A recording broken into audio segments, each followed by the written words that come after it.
saya Zara Kumaira. Halo, saya Nukin Nurhaliza. Kami dari Prodi Manajemen S1 Angkatan 2018. Pada video kali ini, saya dan teman saya akan menjelaskan salah satu materi dari Manajemen Strategik SDM, yaitu tentang ability dan willingness. Nah, arti dari ability itu sendiri adalah kompetensi atau kemampuan kerja. Willingness adalah kemauan karyawan untuk bekerja lebih baik. Oke, selanjutnya ability dan willingness mempunyai 4 matriks yang pernah problem, stars, deadwood, dan workhorses. Nah, yang pertama ada problems. Di problems ini, ability-nya itu tinggi namun willingness-nya itu rendah. Nah, tipe karyawan yang seperti ini akan sering menimbulkan dan membuat masalah di perusahaan. Karena karyawan ini mempunyai kemampuan kerja atau ability yang tinggi namun cenderung malas atau tidak berkomitmen. Nah, tipe karyawan yang seperti ini cenderung akan memasang harga yang tinggi karena mempunyai kemampuan atau ability yang tinggi. Oke, selanjutnya ada stars. Di stars ini ability dan willingness-nya tinggi. Jika karyawan yang memiliki stars ini akan menjadi idaman perusahaan dan menjadi karyawan terbaik.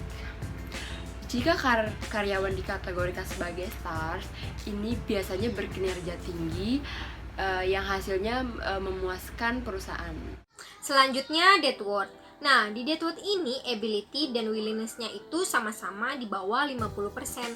Tipe karyawan ini diibaratkan seperti kayu karena tidak menghasilkan apa-apa kepada perusahaan, serta kontribusinya juga kecil kepada perusahaan.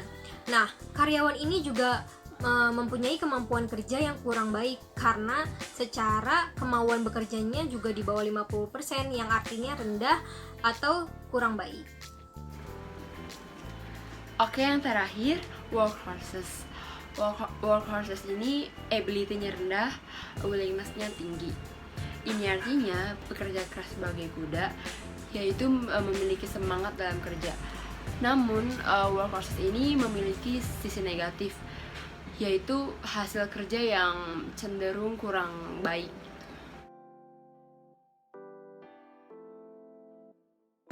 Yang dapat kita ambil saat karyawan willingness to work memang memiliki banyak efek positif terhadap karir kita di sebuah perusahaan. Namun kesediaan tidak sama dengan keinginan.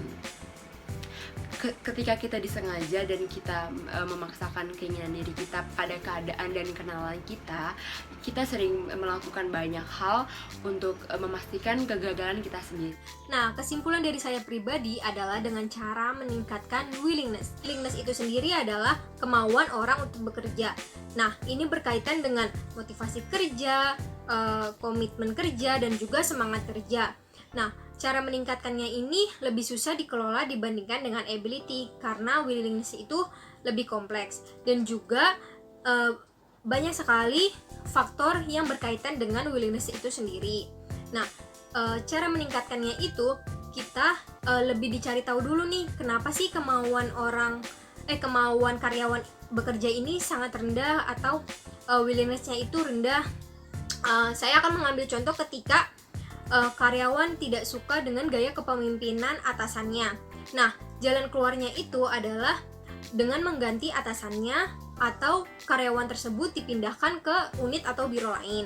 Nah, contoh lain adalah ketika perempuan misalnya moodnya ini lagi nggak pengen kerja gitu, moodnya itu rendah atau willingness-nya itu rendah. Setelah diselidiki adalah ternyata dia tuh nggak bisa jauh dari suami atau anak. Nah, sebagai sisi karyawannya ini seharusnya perempuan ini bisa menyimbangi antara masalah pribadi dengan kerja. Nah, ketika sudah balance, karyawan ini willingness-nya itu akan meningkat dengan sendirinya.